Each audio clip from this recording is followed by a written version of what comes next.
পক্ষ থেকে সকলকে জানাই স্বাগতম। আজকে আবারও একটা নতুন ভিডিও নিয়ে চলে এসেছি। যে সকল পরীক্ষার্থীরা আইসিডিএস অঙ্গনারী পরীক্ষার জন্য প্রস্তুতি নিচ্ছ, তোমরা অপেক্ষায় বসে আছো যে তোমাদের ডিস্ট্রিক্টে কবে বের হবে, আজকে তাদের জন্য খুশির খবর।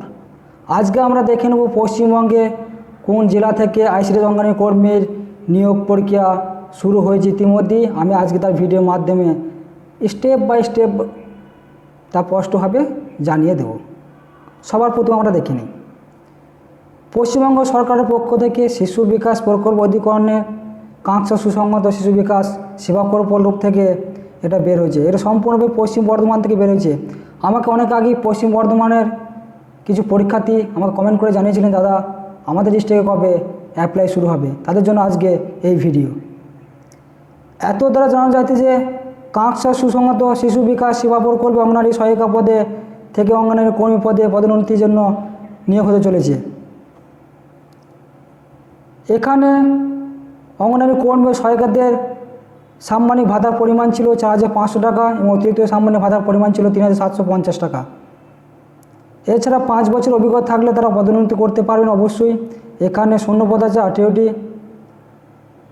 এখানে শিক্ষা যোগ্যতা কি বলে দিয়েছে, বিজ্ঞপ্তি প্রকাশের তারিখে যে কোনো সরকার স্বীকৃত বোর্ড থেকে ন্যূনতম 10ম শ্রেণী পাস করতে হবে, অর্থাৎ মাধ্যমিক পাস করে থাকতে হবে, তাহলে এখানে আবেদন করতে পারবে। এছাড়া তপশিলি জাতি উপজাতি থাকলে অবশ্যই সার্চ পেয়ে যাবেন প্রত্যেকে। একজন সহায়িকা যদি সহায়িকা পদে বিজ্ঞপ্তি প্রকাশ তারিখের উপর উচ্চ শিক্ষা যোগ্যতা অর্জন করে থাকে তাকে তবে অঙ্গনারী কর্মী পদোন্নতির ক্ষেত্রে কোনো অন্তর্বাস হবে না। যে সকল সহায়িকা 19/1/2013 পূর্বে সহায়িকা পদে যোগদান করেছেন এবং সহায়িকা পদে আবেদন করার জন্য তারা যদি নিজের 10ম শ্রেণী পাস উচ্চতর শিক্ষার যোগ্যতা গোপন করে থাকেন তাহলে এখানে কিন্তু আবেদন করতে বিবেচিত হবে না, অর্থাৎ ক্যান্সেল হয়ে যাবে। এটা কিন্তু প্রত্যেকে কিন্তু মাথায় রাখতে হবে। এখানে বয়সসীমা কি বলে দিয়েছে, এখানে বয়সসীমা বলে দিয়েছে 28/2/2024 তারিখ থেকে ভিত্তি করে 35 বছর পর্যন্ত, অর্থাৎ 65 বছর পর্যন্ত বয়স হতে হবে, তবে আপনি কিন্তু আবেদন করতে পারবেন। এর পেরিয়ে গেলে কিন্তু আবেদন করতে পারবে না। অবশ্যই আপনাদেরকে কাঙ্ক্ষা পঞ্চায়েতের অন্তর্ভুক্ত বাসিন্দা হতে হবে, তাহলে এখানে আবেদন করতে পারবেন। এখানে অবশ্যই ঠিকানাটি বলে দেওয়া হয়েছে, কাঙ্ক্ষা গ্রাম পঞ্চায়েত, বিদবিহার গ্রাম পঞ্চায়েত, বলাকিটি গ্রাম পঞ্চায়েত, ত্রিকচন্দ্রপুর গ্রাম পঞ্চায়েত স্থায়ী বাসিন্দা হতে হবে, তবে এখানে আবেদন করতে পারবেন। এবং অভিজ্ঞতা কি বলেছে এখানে, 28/2/2024 তারিখে ভিত্তি করে অভিজ্ঞতা নিরূপণ করা হবে। এই ডেট অনুযায়ী প্রত্যেকে কিন্তু অভিজ্ঞতাটা নিরূপণ করা হবে। আমাদের পরীক্ষার প্যাটার্ন কী হবে সেটা এখানে বলে দেওয়া হয়েছে। পরীক্ষা লিখিত পরীক্ষার ক্ষেত্রে 25 নম্বর কোশ্চেন থাকবে, তার মধ্যে অঙ্ক থাকবে 10 নম্বরে, ইংরাজি ভাষা থাকবে 10 নম্বরে, পুষ্টি জনস্বাস্থ্য নারীদের সামাজিক অবস্থানের ক্ষেত্রে 10 নম্বর থাকবে, সাধারণ জ্ঞান থাকবে 5 নম্বর, টোটাল 35 নম্বরে কিন্তু পরীক্ষার কোশ্চেন থাকবে। আমরা প্রত্যেকেই কিন্তু পরীক্ষার জন্য প্রস্তুতি শুরু করে দেয় ইতিমধ্যেই, কারণ সামনে আমাদের আবেদন শুরু হয়ে গিয়েছে। আমি লাস্ট ডেট বলে দেবো, এখানে স্টেপ দেখে নেবেন প্রত্যেকে। এছাড়া সংরক্ষণ সংক্রান্ত শর্তগুলি কী এখানে আছে, সংরক্ষিত পদে প্রার্থীদের ক্ষেত্রে নির্দিষ্ট জাতি শংসাপদ উপযুক্ত, অর্থাৎ প্রত্যেকে SC/ST OBC সার্টিফিকেট থাকলে এখানে ছাড় পেয়ে যাবেন প্রত্যেকে, এটা স্পষ্টভাবে জানিয়ে দিয়েছে।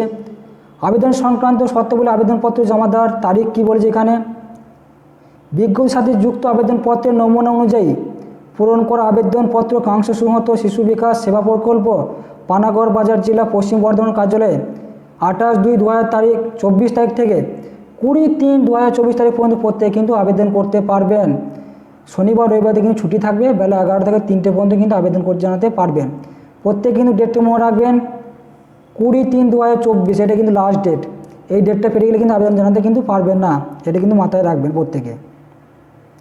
আবেদনকারীর নাম, কেন্দ্রের সহায়িকার নাম, আবেদনকারী গ্রাম পঞ্চায়েত নাম, যেখানে আপনারা অঙ্গনারী কর্মী ও সহায়িকা পদে কাজ করছেন সেখানকার গ্রামের নাম, পঞ্চায়েতের নাম, আপনার নাম এখানে কিন্তু ফর্মটাতে দিয়ে দিতে হবে। প্রমাণপত্র হিসেবে কী কী লাগবে, 3টি সাম্প্রতিক কালার পাসপোর্ট ছবি, মানে বর্তমান ছবি লাগবে। এছাড়া বয়সের প্রমাণস্বরূপ 10ম শ্রেণীর সমতুল্য শংসাপত্র, অ্যাডমিট কার্ড দিতে পারবেন। আমরা যদি স্থায়ী বাসিন্দা সার্টিফিকেট লাগবে, SC/ST OBC সার্টিফিকেট তাহলে অবশ্যই দিতে হবে। এবং বিডিও অফিস বা পঞ্চায়েত থেকে জাতিগত সার্টিফিকেট, অর্থাৎ স্থায়ী বাসিন্দা সার্টিফিকেট নিতে হবে প্রত্যেকে, নাহলে কিন্তু আবেদন জানাতে কিন্তু পারবেন না। আমি তার আগে প্রত্যেকে বলে দিই চ্যানেল নতুন সদস্য হলে প্রত্যেক চ্যানেলকে সাবস্ক্রাইব করবেন, লাইক কমেন্ট শেয়ার করবেন। সবার শেষে আমি কিন্তু ফর্মটা কীভাবে ফিল আপ করতে হবে তার বিস্তারিত তথ্য কিন্তু এই ভিডিওর মাধ্যমে আমি তা দেখিয়ে দেবো। এরপর আমরা ফর্মে আবেদনপত্র কীভাবে ফর্ম ফিল আপ করতে হবে তার বিস্তারিত তথ্য আজকে এই ভিডিওর মাধ্যমে দেখে নেব।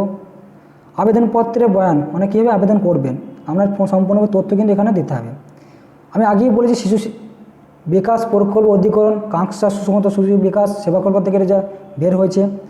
এখানে আপনার নাম দিতে হবে, বিনোদন নিবন্ধন, এই যে আমি আপনার নাম, আপনার গ্রাম পঞ্চায়েতের নাম, কোথায় কাজ করতেন তার সেন্টারের নাম, আপনি কত বছর কাজ করছেন তার বিস্তারিত তথ্য, তারিখ, বিজ্ঞপ্তি ডেট সম্পূর্ণ দিতে হবে।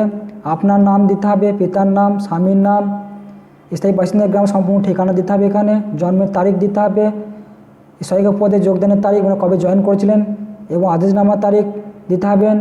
জাতিগত শংসাপত্র থাকলে অবশ্যই এসসি ওবিসি থাকলে এখানে নাম দেবেন। শংসাপত্রের তারিখ, নাম্বার, মোবাইল নাম্বার, আধার নাম্বার, আপনি যে উচ্চ মাধ্যমিক পাস করেছেন সেটা দিতে হবে, উত্তীর্ণ কত সালে কী করেছেন সেটা অবশ্যই জানাতে হবে।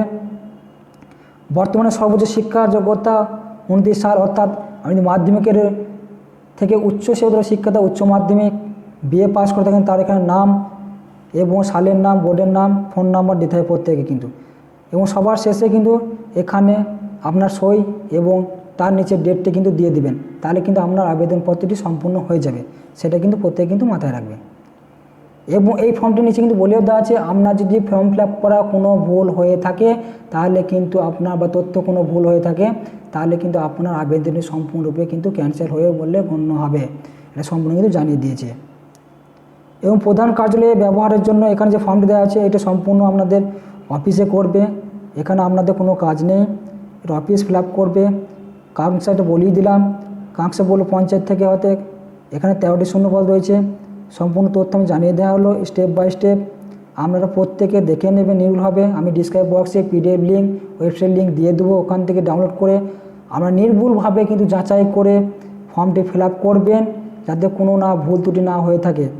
এবং তারপর আপনারা অ্যাপ্লাই করে সেখানে সমস্ত ডকুমেন্টসপত্র যুক্ত করে দিয়ে ওখানে জমা দিয়ে চলে আসবেন যে ঠিকানাটা দিয়েছিলাম, তাহলে আমাদের আবেদন সম্পূর্ণ হয়ে যাবে। এবং আপনারা পরীক্ষার জন্য প্রস্তুতি নিয়ে নিন ইতিমধ্যেই পরীক্ষা দেওয়ার জন্য। ভিডিও ভালো লাগলে প্রত্যেকেই চ্যানেলটাকে লাইক কমেন্ট শেয়ার করবেন পরবর্তীতে এই ধরনের নেক্সট আপডেট পেতে।